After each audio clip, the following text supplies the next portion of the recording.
जय गुरु जी। गुरु जी के चरणों में शत प्रणाम और संगत को भी प्रणाम। गुरु जी के चरणों में आने का मौका हमें 2007 में मिला और तब से गुरु जी ने कितनी कृपा की कि मैं व्याख्यान करता रहूं तो शाम हो जाए। पर जो मैं हुक्म हुआ है कि वो सत्संग जो मेरे साथ गुरु जी ने कृपा की है लेटेस्ट, वो आपको सुनाऊं। मेरे को पेट की कोई प्रॉब्लम थी 2005 से, तो काफ़ी इलाज करवाया और ठीक नहीं हो रही थी। कभी आयुर्वेदिक कभी एलोपैथिक, पर वो ठीक नहीं हो रही थी। कोई भी प्रॉपर डायग्नोज नहीं होता था। इस साल जुलाई में मैं अचानक उठ के डॉक्टर के पास चला गया। घर में भी किसी को नहीं बताया। वहाँ से मैंने बताया कि मैं इधर आया हूँ। डॉक्टर ने मेरे को कुछ टेस्ट करवाने के लिए कहा, तो फिर मैंने घर में बताया कि ऐसे ऐसे दवाई करके करनी है। तो मैं गया, टेस्ट में कुछ ग्रोथ सी आई। डॉक्टरों को लगा कि ये ग्रोथ कैंसरस हो सकती है, तो उन्होंने उसकी एक पीस ले लिया और वो बायोप्सी के लिए भेज दिया। बायोप्सी में आया कि शायद ये कैंसर नहीं हो सकता, पर चांसेस हैं, क्योंकि ये बहुत छोटा पीस है। ये इसका जब तक पूरा पीस नहीं निकाला जाएगा तब तक ये कंफर्म नहीं है कि ये क्या चीज़ है, ये पॉलिप है, ट्यूमर है कि कैंसरस क्या चीज़ है। उसके बाद उन्होंने एक और टेस्ट मेरा किया। वो टेस्ट करवा के जब मैं डॉक्टर को दिखाने गया, वो एक किस्म का घबरा गया। उसने मेरे साथ बात नहीं की। उसने कहा आप जाके इमीडिएटली सर्जन से मिलिए। तो मैं क्या बात तो करो। डॉक्टर बात नहीं, आप सर्जन से मिलिए फिर मेरे से बात कीजिए। सर्जन कहने लगा कि ये जो है आपका ये कैंसरस हो सकता है, पर इसको निकालना बहुत ज़रूरी है।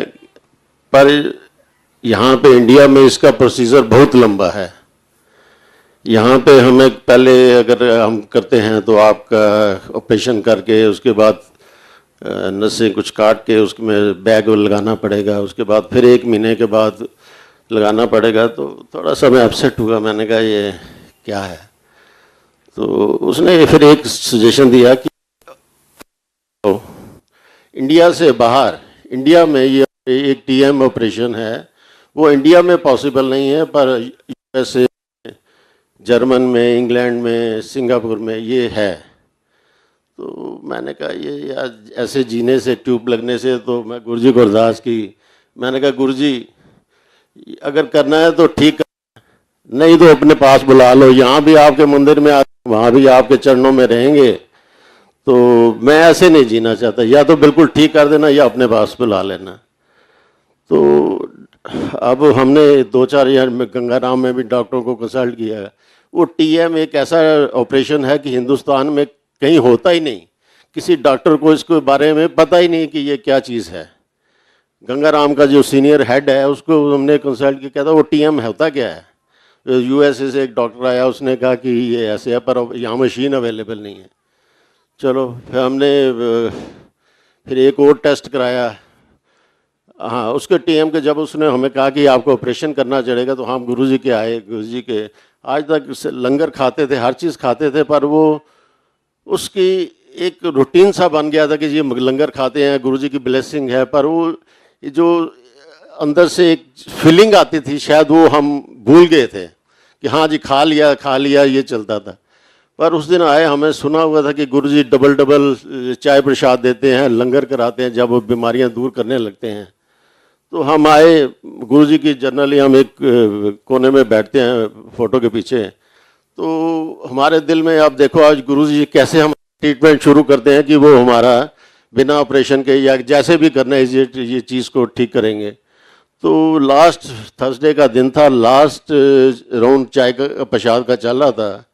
तो हम बैठे, तो मेरे बेटे के दिमाग में आई कि मिले प्रसाद दोबारा, और उसको मिल गया। उसके दिमाग में आई कि पापा को तो मिला नहीं। तो उनको मिले ट्रीटमेंट तो उनका होना है। वो गुप्ता अंकल जो चाय प्रसाद देते हैं, वो बड़े मंदिर में कोने में जो है दरवाज़ा, वहाँ चाय कर रहे थे। 5-6 चाय के गिलास थे उनके पास। तो वो उन्होंने इधर उधर देखा, फिर संगत में घुस गए। मैंने कहा अब हमें क्या मिलना है। देख ऐसे रहे थे जैसे वो मेरे को देख रहे हैं। गुरुजी ने उनको दिमाग में क्या दौड़ डाला। थोड़ी देर में मैंने कहा अब तो चाय मिलेगी नहीं, अब लास्ट है। वो गुरुजी फिर वहाँ से निकले, वहाँ से सीधा इस तरफ देखते हैं। शायद वो देख नहीं रहे थे मेरे को, पर गुरुजी उनको डायरेक्ट कर रहे थे, जाओ।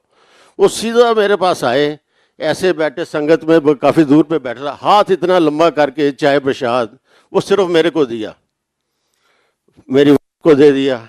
हमने सोचा कि गुरुजी का ट्रीटमेंट शुरू हो गया। आज जो सुन रहे थे कि उन्होंने, उसके बाद लंगर प्रसाद हमने जब तक 1 महीने का टाइम था रोज़ जाना शुरू कर दिया।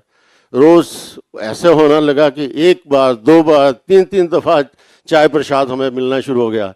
एक ख़त्म की थी, दूसरा और आ गया।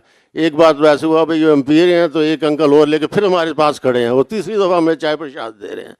मतलब ये फील हो गया कि अब क्या करना है गुरुजी ने, ये तो गुरुजी को पता है।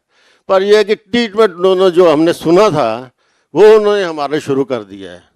ऐसे ही लंगर 2-2 3-3 दफ़ा, कभी कोई अंकल लेके आ रहे, चलो अंकल लंगर करो, कभी दूसरे अंकल आके जा रहे। कई अंकल को हम पहचानते नहीं, आज तो आपको दोबारा अंकल करके जाना है। ऐसे ऐसी बातें हमारे साथ होने लगी। एक लंगर करके उसके बाद डबल लंगर मिल रहा है, 2 की 4-4, ऐसा गुरुजी ने वो सुना था, वो ट्रीटमेंट शुरू हो गया। फिर डॉक्टर ने एक टेस्ट कराया, एमआरआई हमें बोल करने के लिए कहा। एमआरआई में जो थी उसमें कंडीशन कुछ और आ गई, तो उसके बाद एक और अल्ट्रासाउंड था, वहाँ कराने गए। तो अल्ट्रासाउंड करने के बाद वो डॉक्टर कहता है ये तो रिपोर्टें सब चेंज है, ये कराया कहाँ, अभी 1 दिन पहले कराया था।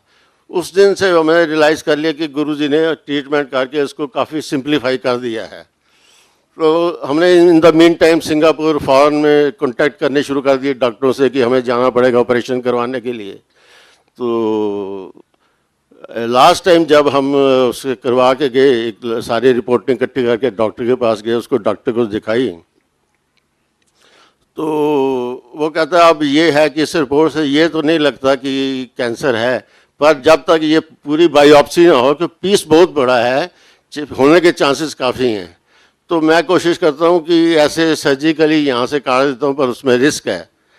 तो मेरे बेटे ने गुरुजी का बैच लगाया हुआ था। एक सत्संग मेरे को याद था, जो एक अंकल अपनी वाइफ को दिखाने गए, तो डॉक्टर को बार बार वो बैच दिखा रहे थे। तो वो एम्स का डॉक्टर था। मैंने कहा डॉक्टर साहब ये हमारे गुरुजी हैं। तो ऐसे पास जाके देखता है बैच को, 1 मिनट वापस भेजता है, अपने जूनियर को कहता है यार इनको एम्स में अपने उसके साथ किसी के पास ना भेज दूँ। कहता जी भेज दो। उसने उसके कहता 1 घंटे बाद कॉन्टैक्ट किया। हमने एम्स में कॉन्टैक्ट किया। गुरुजी की कृपा देखिए जी, ये ऑपरेशन सिर्फ एम्स में, ऑल ओवर इंडिया कहीं भी नहीं होता, सिर्फ एम्स में एक ही डॉक्टर है जो करता है, डॉक्टर बंसल। उसने कहा जी मैं कर दूंगा। तो पहले डेटें मिलती रही, करती रही, चेंज होती रही। हफ्ता हमें एडमिट हो गया, तो उन्होंने कहा वेडनेसडे को आपका ऑपरेशन होगा। तो वेडनेसडे को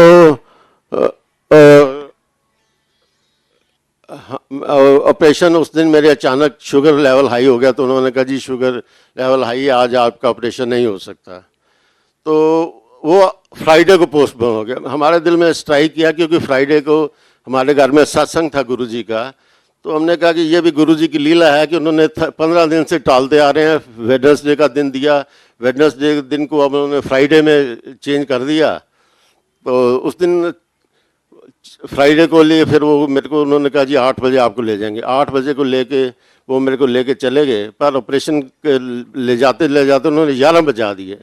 वहाँ थीजिया रूम में फिर मेरे को बिठा दिया बाहर। तो वहाँ पे फिर मेरे को दिमाग में चलने लगा 12 बजे हमारे घर में जोत जलती है, तो गुरुजी ने ये 12 बजे ही मेरे को अंदर लेके जाएंगे, अंतीजिया देंगे और ऑपरेशन करेंगे। इन द मीन टाइम वो एक दुविधा थी कि अब आंटी जाएं कि ना जाएं, घर में सत्संग है, पूरी संगत आई होती है। तो आंटी का क्या, फिर गुरुजी का जैसे आदेश हुआ कि इन डॉक्टरों कंजरों ने क्या करना है, करना तो मैंने ही है, तो आंटी को भेजो घर। तो अपने आप आ जाएगी। तुम मेरा बेटा था और मेरा सन इन लॉ था, हम दो ही थे, हमने किसी को नहीं बताया। वहाँ जो मेरी आंटी चली गई, घर चले गए, हमारे घर में सत्संग हुआ। मैंने कहा, सोचा था कि लंगर करके आ जाना, पर वो ऐसी गुरु जी की महिमा रही कि वो 6-7 बजे तक घर में ही रही, सत्संग होता रहा। इतना उस दिन घर में हमारे डांस हुआ, ये हुआ, गुरु जी की ऐसी ब्लेसिंग होती रही। तो उसके बाद जो है कि मेरा ऑपरेशन उन्होंने 12 बजे मेरे को एंथीसिया के अंदर लेके गए, जब हमारे घर जोत जलने का टाइम होता है 12 बजे उन्होंने किया। उसकी जितनी देर हमारे घर में सत्संग का टाइम होता है, तकरीबन उतनी देर मेरा ऑपरेशन चलता रहा, वो सक्सेसफुल हो गया। उसके बाद डॉक्टर को मैंने थैंक्स किया, कहता नहीं थैंक्स नहीं, क्योंकि अभी इतना बड़ा पीस है, मैं कर नहीं सकता, ये तो ऑपरेशन हुआ, अब इसकी बायोप्सी आएगी तो मैं आपको बताऊंगा। तो गुरुजी मेरे को तो था, मेरे को कभी डर नहीं लगा, मेरे को लगता था कि सतगुरु प्यारा मेरे नाल है, मेरे दिमाग में हमेशा यही कीर्तन चलता रहता था। तो फिर वो बायोप्सी रिपोर्ट आई तो उसमें बिल्कुल ठीक हुआ, गुरु जी की कृपा से कोई भी दिक्कत नहीं। सिर्फ एक मैं जो चीज़ कहना चाहता हूँ, जो मैंने रियलाइज़ किया है, यहाँ के मंदिर के लंगर को, किसी चीज़ को आप don't take it for granted, मिल गया। अगर आपको 2 बार 3 दफ़ा मिलती है, इसका मतलब कोई काज है कि आपको मिलने, बिना मतलब कि आपको कभी भी दोबारा चीज़ नहीं मिलेगी। ये मिल रही है, हमें 3-3 दफ़ा मिलती थी, 4-4 दफ़ा मिलती थी, 6-6 चपाती रोटी खाने को मिलती, जगह नहीं होती थी, इतना हलवा मिलता था, वो तो खा जाता था। मैं ये समझ के कि प्रसाद है ये। और गुरु जी ने कैसे उस सारे कैंसर ट्रीटमेंट को एकदम कैसे। जय गुरु जी।